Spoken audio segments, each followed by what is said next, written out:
Ese golpe de Estado militar que tuvo lugar el 25 de septiembre de 1963, hace 50 años, representa como una mancha, es una vergüenza en la historia contemporánea de la República Dominicana. Es algo que no debió haber ocurrido. Tuvo la caída del régimen de Trujillo en mayo de 1961, retornaron los exiliados y se organizaron elecciones para el 1962, diciembre del 62. Ganó un candidato que en principio no se esperaba que iba a ganar, que fue Juan Bosch. ¿Por qué no se esperaba que ganara Juan Bosch? Porque había otra organización política llamada Unión Cívica Nacional que estuvo integrada por la alta y mediana clase media de la República Dominicana.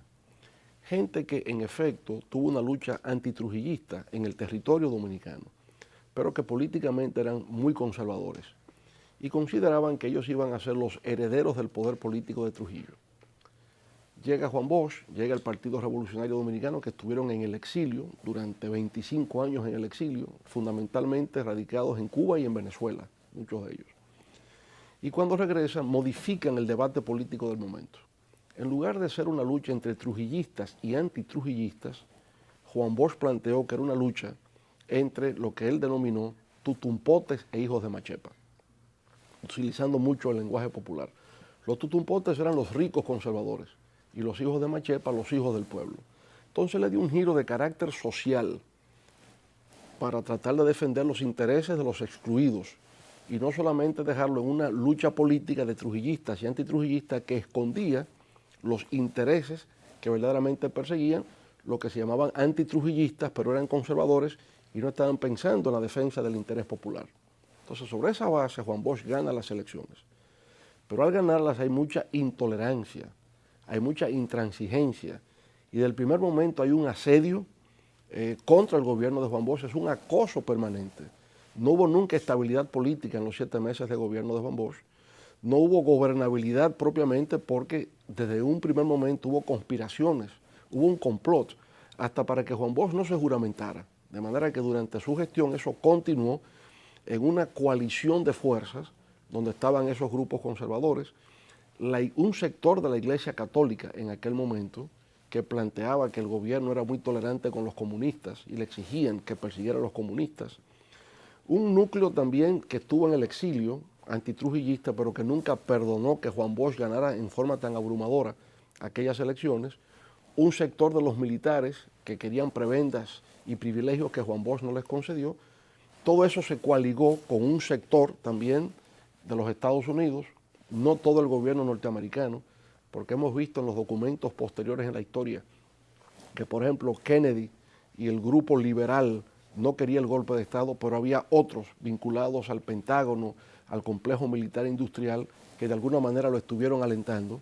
Pero es el conjunto de esta fuerza que entonces produce el zarpazo de hace 50 años atrás.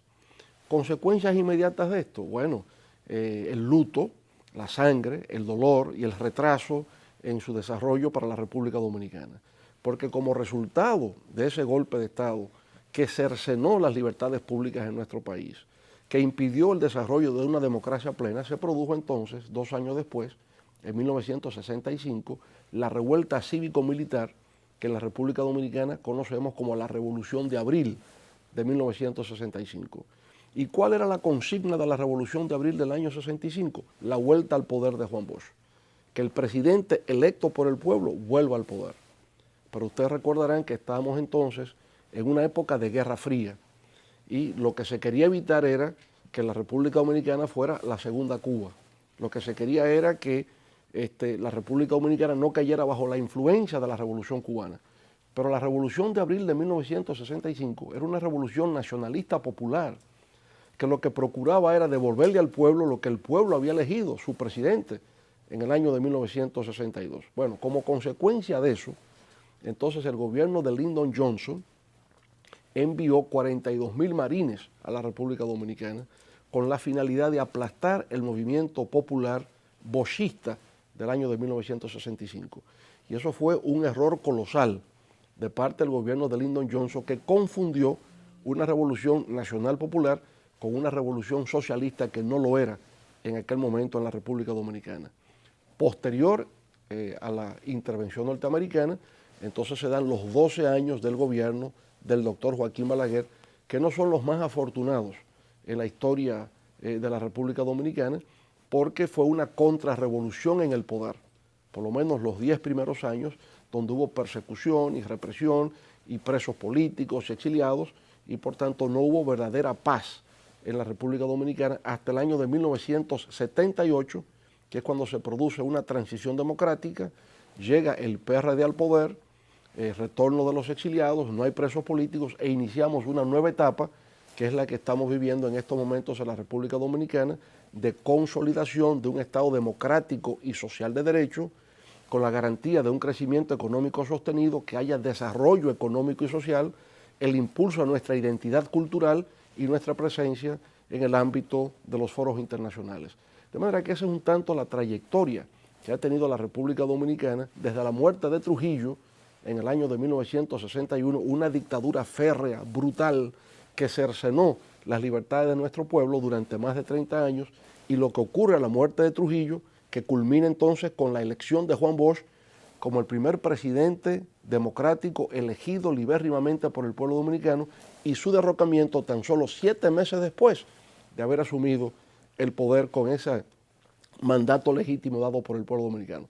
De manera que fue una tragedia, es una mancha, es una mácula en la historia contemporánea de la República Dominicana, que nunca debió haber ocurrido y que fue impulsado por la intolerancia, por la intransigencia, por la envidia de algunos que no quisieron jamás admitir que Juan Bosch era el que estaba representando los intereses de los sectores populares de la República Dominicana. Estábamos en la Guerra Fría. Recuerde que en el 1959 se da el triunfo de la Revolución Cubana.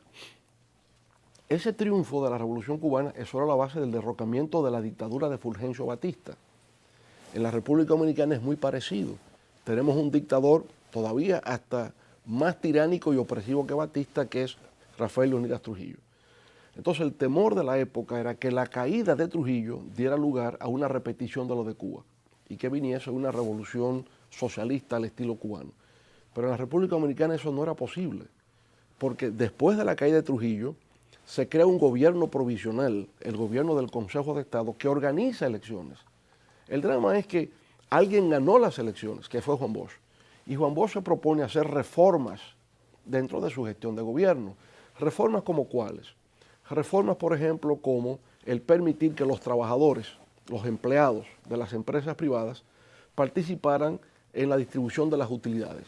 Es decir, que los trabajadores no solamente recibieran un salario, sino que al año, cuando se examinasen cuáles iban a ser los beneficios de la empresa, también los trabajadores pudieran participar en un porcentaje en la repartición de esos beneficios. Nos parece una gran conquista para la clase trabajadora.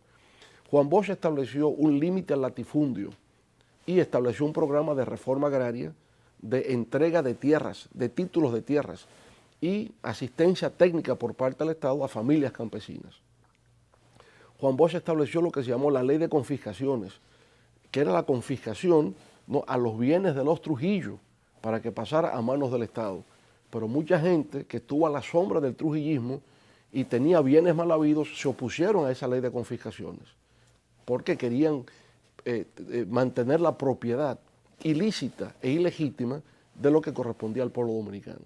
De manera que esas medidas, ¿no?, en favor de los trabajadores, en favor de los campesinos, en favor del patrimonio público, estableció la equidad entre el hombre y la mujer, planteó que el hijo natural debería tener los mismos derechos que los hijos legítimos, planteó una reforma del sistema educativo, de que no fuera simple y llanamente una escuela orientada a una expresión religiosa determinada, sino la escuela laica.